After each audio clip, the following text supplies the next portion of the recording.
In today's video, I'm going to be talking about Zion Williamson and 5 things that can happen to make him easily the best player in the NBA and the MVP of the league. As we know, Zion has been breaking out this season and is averaging 27 points per game this year for the New Orleans Pelicans on an insane 63% shooting and has truly blossomed into one of the best players in the NBA. He's only in his second season and is doing amazing things, but it's no secret that the situation around him definitely isn't the best for him, and there's a few things in his game that he could clean up to easily become a top 10 player in the NBA. Zion is one of, if not my very favorite players in the NBA. I absolutely love watching him play. He's extremely electric, and when he goes up and tries to score at you at the rim, you have no chance as the defender. But Zion's not in a perfect world right now, and compared to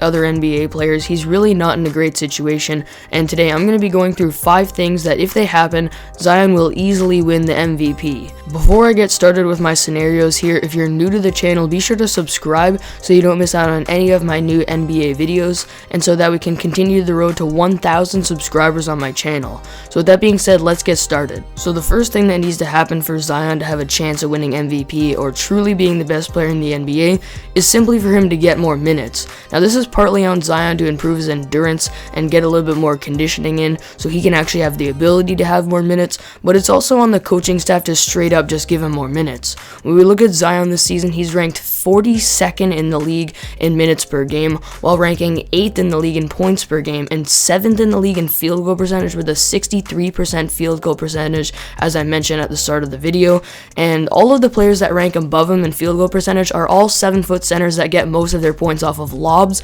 and offensive rebounds. So Zion is truly one of the best scorers in the NBA. He could legitimately be considered a top 5 scorer in the NBA, but he ranks 42nd right now in minutes, only averaging 33 minutes per game, which seems like a lot, but the leader in the NBA right now is Julius Randle, averaging around 38 minutes per game, and I can just imagine what Zion could do with some minutes like that. So let's imagine if Zion got the same minutes as the top players in the NBA, around 37 minutes per game. That's 4 more than he has right now, and while that doesn't seem like a big difference at all, since he's averaging almost around 1 point per minute, he'd be averaging around 3 or 4 more points per game, which would bring his points per game up from 27 to around 30 or 31. And again, it really doesn't seem like that big of a difference, but it truly is. When you view a player that averages around 27 points per game, you view a player that averages 30 a lot differently. And even though it's 3 points per game, when you really look at it, truly it is a pretty big difference. And again, as I mentioned, it's on Zion to just get his endurance up, and right now he's listed as the 5th heaviest player in the NBA at 284 pounds. So if he could just get that weight down a little bit, become a little bit less injury prone, and get a little bit more endurance to the point where he can play 37 to 38 minutes per game, and his coach gives him those minutes, I can see this really happening for Zion in the prime years of his career, and if it does, he's legitimately going to be averaging 30 with ease, and this is something that could really propel him to winning an MVP. The second thing that needs to happen for Zion here is another really simple one, and it's that he needs to take more shots per game. Right now, this season, he's averaging around 16.5 field goal attempts per game, and as I mentioned, on 63% shooting, and if he got a few more attempts per game, again, it would skyrocket his scoring. And we look at some of the other high-level scorers in the NBA, like Bradley Beal, Luka Doncic, Steph Curry, Donovan Mitchell, Kyrie Irving, Jason Tatum, and Damian Lillard, who are the top 7 right now in field goal attempts per game, all averaging over 20 attempts per game. If Zion were to get up to that level, which he absolutely could, it's not like he has to up his endurance to do that. He would be taking around 4 more shots per game than he is right now, and right now he's currently averaging around 1.25 points per field goal attempt. So if he were to get 4 more shots per game, that would bring up his points per game by 5. And again, like I mentioned with the endurance one as well, it doesn't seem like a big difference, but all of a sudden, if we give Zion top 10 minutes in the NBA and top 10 field goal attempts per game, all of a sudden he adds on 3 points per game potentially from the extra minutes and 5 points per game from the extra shots, and all of a sudden he's potentially averaging 35 points per game. So look at that. I've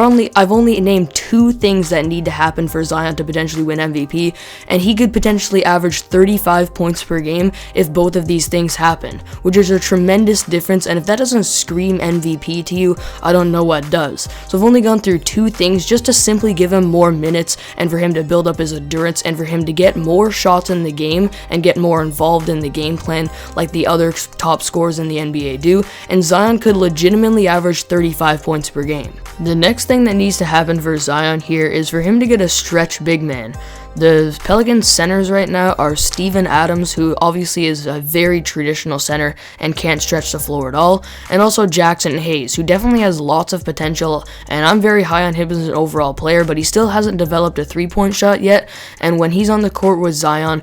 still doesn't really have a lot of room to operate. So I look at a guy like Steven Adams, and I was really confused when the Pelicans signed him in the offseason since his game really doesn't fit with Zion, and when they're on the court together, if you watch the Pelicans game, you can clearly see that things are a little bit more difficult for Zion out there since the paint is clogged. And when you think of it this way, Zion will average more points per game, definitely with a stretch big man, since there's more room to operate in the paint, and he constantly won't be facing double teams and triple teams in the paint. And even if he does, he's going to be able to kick it out to the perimeter if he has a lot more shooters around him, including his stretch big man, and that's why he's also going to average more assists as his playmaking and passing continues to get better and he draws some more attention in the paint while there's a stretch big man on the floor. He's going to kick it out a little bit more and really maximize his playmaking, average a bit more assists, and obviously he's going to average more rebounds since the center's not there to grab all of them like Steven Adams is doing right now. So literally every single one of Zion's main stats, points, rebounds, and assists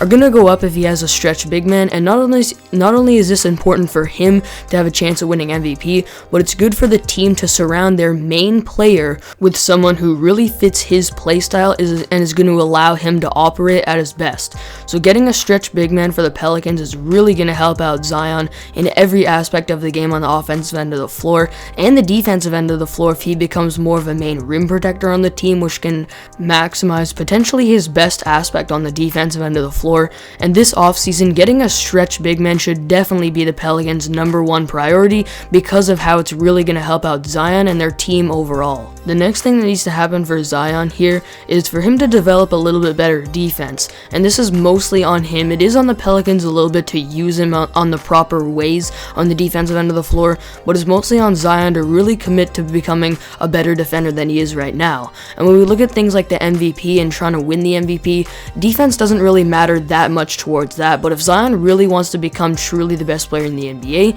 he's going to have to get better on the defensive end of the floor, and it starts with him really working on things like his agility, losing a little bit of weight and getting a little bit more agile on the defensive end of the floor, getting a little bit quicker lateral quickness if he wants to keep up with guards when he's switched onto them on the perimeter, and overall really maximizing his rim protection. As we know, in high school, Zion was an absolutely dominant rim protector, and he also was in college, but that dominant rim protection hasn't translated over to the NBA yet, and it's on the Pelicans a little bit with knowing how to use him properly on the defensive end of the floor and allowing him to be that main rim protector, but it's also on Zion just so he can get used to the NBA a little bit more and how to effectively protect the rim at the NBA level. Right now, he's not a great defender, he's probably under average. He does some pretty good things like defending the post well, but mainly his perimeter defense, his agility, lateral quickness, and his rim protection at the NBA level need to improve if he wants to become the best player in the NBA. And the last thing I'm going to be discussing here that needs to happen for Zion is for him to get a better coaching staff. And to be quite honest with you, overall the Pelicans coaching just needs to improve and they need to make a little bit more adjustments in game. And to be quite honest, I think this starts with firing Stan Van Gundy. I thought he was going to be really good for this young Pelicans team, but he hasn't come in and done a really good job, especially with their defense really not maximizing the skill sets of his good defenders, and he needs to get a little bit more creative with this young team. And when it comes to Zion really isn't used the proper way on the defensive end of the floor yet, and on the offensive end of the floor, like I mentioned, overall he needs to get a few more shots, and also he just needs to get a few more looks and mismatches on the floor, and this starts with making adjustments at the NBA coaching level. And right now I just don't think Stan Van Gundy's the right guy for this team. So overall they just need a little bit better coaching, and I think if this starts with a younger and more adaptable coach for this young Pelicans team, I think that would really help out Zion and overall this whole team. team. So before I end off this video, I'm going to be discussing a few more things